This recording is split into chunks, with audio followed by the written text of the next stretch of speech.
Hi guys, ladies and gentlemen, this is the time to talk about basic things about English language learning. तो हम कुछ ऐसी बातें कर रहे हैं जिससे अंग्रेज़ी सीखने वालों में बहुत ज़्यादा इत्मीनान आ जाए, उन्हें घबराहट ख़त्म हो जाए और उनकी इंग्लिश जो है वो सीखने का जो अमल है और सीख कर उसको इस्तेमाल करने का जो अमल है उसमें बहुत ज़्यादा वो कंफर्टेबल महसूस करें, आरामदेह महसूस करें, कोई घबराहट, अजीब सी बेचैनी ना हो, अजीब सी कोई फ़िक्र ना हो, कोई टेंशन ना हो। तो लिहाजा इस बात को समझने के लिए हम मुख्तलिफ़ टॉपिक्स पर बातें कर रहे हैं और वो आप तक मैं शेयर कर रहा हूँ।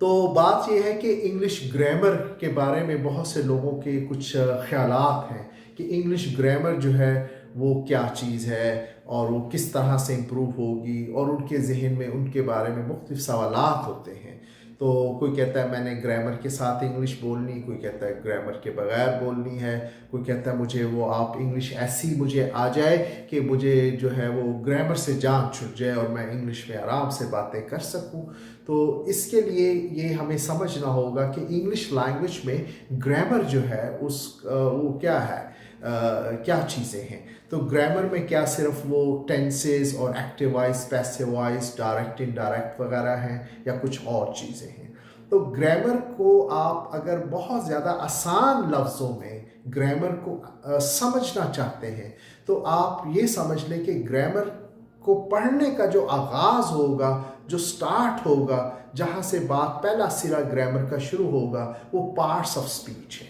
अगर पार्ट्स ऑफ स्पीच जो हैं वो आप समझ लें सारे, उनको सीख लें, वो उनमें से 9 जो हैं वो बड़े बड़े वो लफ्ज़ के मतलब है वो पार्ट्स हैं स्पीच के, और उनकी फिर आगे कुछ किस्में हैं। उन किस्मों के नाम आप याद कर लें और मुख्तलिफ उनके काम समझ लें, तो आपके लिए ग्रामर पे ग्रिप हासिल करना आसान हो जाएगा और आप समझ जाएंगे ये ग्रामर है। अब रही बोल चाल वाली इंग्लिश, तो बोल चाल वाली इंग्लिश में ग्रामर का क्या रोल है? उसमें इतनी ग्रामर ज़रूर है कि दुनिया की चूँकि कोई भी ऐसी ज़ुबान ऐसी नहीं है जिसमें कुछ तय ना हो, कुछ बातें, कुछ रूल्स, कुछ तरीक़ाकार तय ना हो, ऐसा नहीं है कोई भी ज़ुबान, चाहे वो लिखने की हो, चाहे वो बोलने का मतलब लैंग्वेज हो, कम्युनिकेशन हो, तो दोनों में कुछ ना कुछ तय होता है। जो लिखने वाला तय होता है हम उसे आम ग्रामर कह देते हैं, जो स्कूल कॉलेज में पढ़ी जाती है, वो लिखने वाली ग्रामर, यानी वो कुछ लिखने वाले असूल हैं जो तय हुए होते हैं। हम लिखने वाले जो असूल हैं ग्रामर के, जो कि लिखते वक्त आपने ये करना है, ये नहीं करना, इस लफ्ज़ के साथ ये लफ्ज़ लगाना है और इस लफ्ज़ के साथ ये लफ्ज़ नहीं लगाना, तो बस ये ग्रामर है। इस ग्रामर को लिखते हैं जब इंग्लिश, तो फिर वो याद करने पड़ते हैं कि ये लफ्ज़ लिख कर फिर ये लफ्ज़, क्योंकि लिखने में जो असूल हैं उनका ख्याल रखना ज़रूरी है, नहीं तो वो पार्डन मी प्लीज़, लिखा हुआ जो है वो समझ नहीं आएगा, किसी को गलत समझ आ जाएगा या बिल्कुल समझ नहीं आएगा। तो इसलिए कुछ कायदों का, कुछ कवायद असूल का ख्याल रखना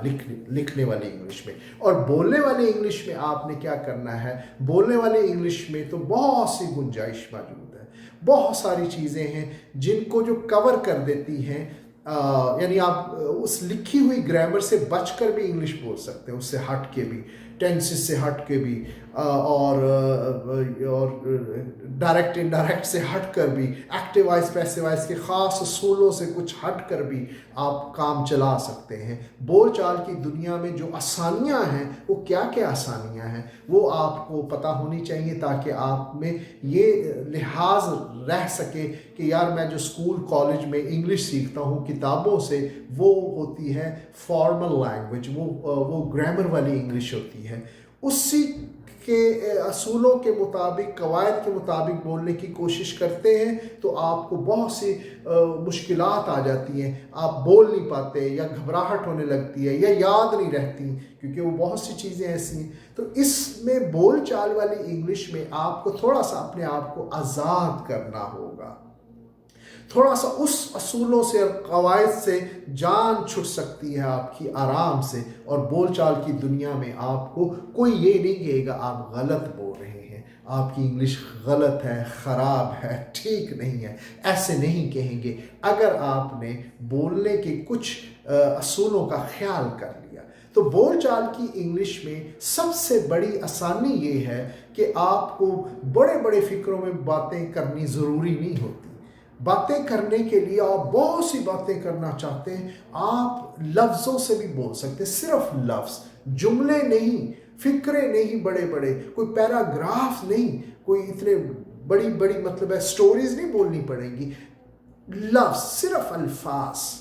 आप अगर अकेले अल्फाज में भी बात करना चाहें तो कर सकते हैं। स्पोकन इंग्लिश में ज़रा इस तरह की गुंजाइश और सहूलत मौजूद है।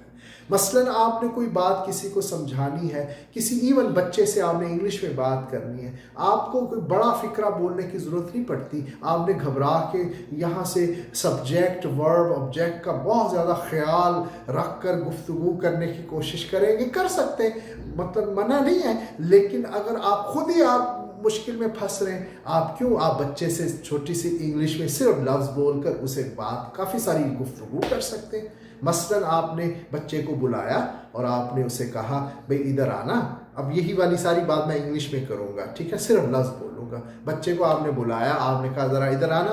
तो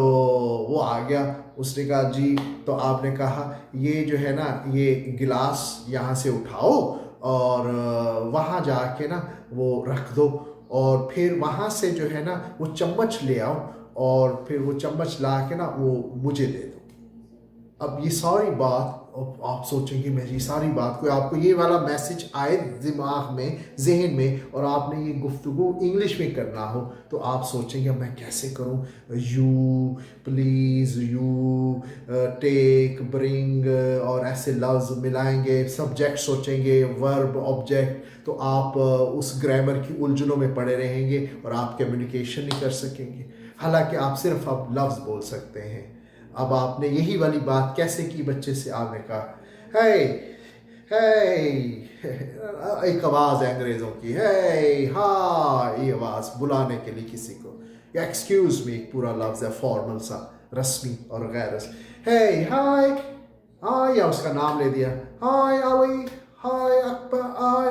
अहमद, हाय इब्राहिम, कोई नाम लिया, ठीक, उसको बुलाया, हे हाय कम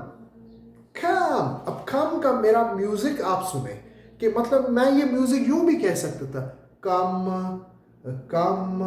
ये ऐसे लग रहा है जैसे मैं कोई किताब पढ़ रहा हूँ, कम यू कम हेयर, एंड ये वाला म्यूजिक जो है ना ये तो बुकिश है, ये रीडिंग म्यूजिक है। तो रीडिंग म्यूजिक में और स्पीकिंग में फ़र्क होना है। तो आप बोलते हुए आप अपना महसूस करें कि आप बोले तो आवाज़ नेचुरल लगे, फितरती लगे, आना यार इधर आना, में ये उर्दू का इस तरह से आराम से, ये तो कहते हैं आना इधर आना, ऐसे तो कोई नहीं उर्दू बोलता, आप भी नहीं बोलते, मैं भी नहीं बोलता, नॉर्मल कहते हैं आना यार इधर, अली इधर आओ, मतलब आओ इधर, आना आ जाओ। तो मैं उसे कहूँगा कि कम कम, वो आ गया, मैंने कहा लिसन, टेक, जूतों की तरफ इशारा कर दिया, या कोई वो स्पून की तरफ, या क्या था वो चीज़, तो मतलब जो भी चीज़ मैंने कहा ये ले जाओ, ठीक है, गिलास, हाँ तो ये गिलास ले जाओ उधर जाके रख दो। तो मैंने कहा टेक, और गिलास ना भी बोला, बोल भी दिया, टेक ग्लास, पुट देयर, रख दो, पुट देयर। मैं कोई नहीं कह रहा you take glass and then you put there, ऐसे खड़ाच खड़ाच वाली इंग्लिश, ये कौन मतलब ये क्या है, ये ना बोलने में शक, आप कौन कहता है आपको ऐसे ज़रूर बोले, अंग्रेज़ तो नहीं ऐसे बोल, अंग्रेज़ तो अहले ज़ुबान तो ऐसे नहीं कर रहे। आपकी किताबों में इस तरह से है कि ग्रामर यूँ होती है, ये होती है, जो ग्रामर पढ़ाते हैं वो शरीफ आदमी आपको मतलब अपने हिसाब से बताते हैं, कि भाई यूँ कर लो वो कर लो, वो लिखने वाली ग्रामर इम्तहानों में एक और तरह से। तो गुफ्तगू करना तो बड़ा ही मज़ा है, वो तो बड़ी आज़ाद ज़िंदगी है, वो तो बड़ा खुल खुल के आप बातें कर सकते हैं, ढेरों बातें, हज़ारों बातें इंग्लिश में हो सकती हैं आराम से, और उस ग्रामर से भी जान छुप सकती है जो आपको 9th 10th first year second year BA MA में पढ़ा दी थी किसी ने, तो वो जाके उससे जान आराम से बातें। तो आपने उसे कहा come take class put there, मेरा देखना आवाज़ म्यूज़िक भी सुने गौर से, तो मेरा लहजा ऐसे लग रहा है जैसे मैं वाकई बड़ी बातें वही लंबी बातें कर रहा हूँ। किसने ये टच दी, ये फीलिंग्स दी? ये खास रिदम म्यूज़िक ने दी। उस म्यूज़िक को इंटोनेशन कहते हैं लैंग्वेज में। उस पर आप वीडियो देखें तो आपको इंटोनेशन के बारे में काफ़ी समझ आएगी। Put there and take spoon, वहाँ से चम्मच ले आओ, तो you take spoon from there, कोई ज़रूरत नहीं इतना लंबा फिक्रा खींचने की। And take spoon from there, take spoon, bring the spoon, take spoon, bring it, put it here, sit down, और चम्मच ले आओ इधर रख दो और फिर बैठ जाओ या चले जाओ and go, बातें हो जाएंगी। लफ्ज़, सिर्फ लफ्ज़ बोलने। तो गुफ्तगू करने के लिए लफ्ज़ों से भी बहुत सी बातें हो सकती हैं। ज़रूरी नहीं है कि आप वो लिखने वाली जो ग्रामर है उनके कायदों का ख्याल रख के इंग्लिश बोलें तो ही आपको इंग्लिश आएगी। लिहाजा अब हमें समझ आ गई कि बोल चाल वाली इंग्लिश में बहुत आसानियाँ हैं। इस तरह की आसानियाँ कि उस तमाम कवायद ज़वाबित जो लिखने वाली इंग्लिश में इस्तेमाल होते हैं उससे हट कर हम बहुत सी गुफ्तगू और बड़े रिलैक्स मूड में, और इस तरह की इंग्लिश में ना खौफ आता है ना गलती का कोई डर होता है, बस वो लफ्ज़ की इंग्लिश आती हो, रखना, उठाना, लेना, देना, ये लफ्ज़ आते हो तो बड़ी काम चलेगा, फर इंग्लिश आएगी, बोलेंगे आराम से मुआशरे में। तो इस तरह की चीज़ें जो हैं ये क्लियर होनी, कंसेप्ट्स क्लियर होने, आइडियाज़ पता होने, टिप्स टेक्निक्स का पता होना, ये ज़रूरी है आप तमाम मतलब अंग्रेज़ी सीखने वालों के लिए। तो आप इन वीडियोस को जो है मुसलसल मुख्तलिफ देखें, बहुत सारी मालूमात है जो आपको आपके कंसेप्ट्स क्लियर कर देगी, आपकी जहन साजी करेगी और आपको के लिए सहूलतें पैदा करेगी, आप फ़्लो के साथ अच्छी इंग्लिश जो है वो बोल सकें। Right, I'll see you in another video with another topic. Right, if you have not subscribed तो आप सब्सक्राइब कर लें। बहुत सी वीडियो आ रही हैं मुसलसल और आ चुकी हैं, जो आ चुकी हैं उनको देख लें, जो आने वाली हैं उनके लिए सब्सक्राइब कर लें, बेल आइकॉन दबाएं ताकि आपको फौरी तौर पे वो वीडियोस मिलें और आप अपना कंसेप्ट्स क्लियर करते जाएं और बेहतरीन इंग्लिश बोलने की तरफ सफ़र मेरे साथ करें। Right, take good care. Assalamu alaikum.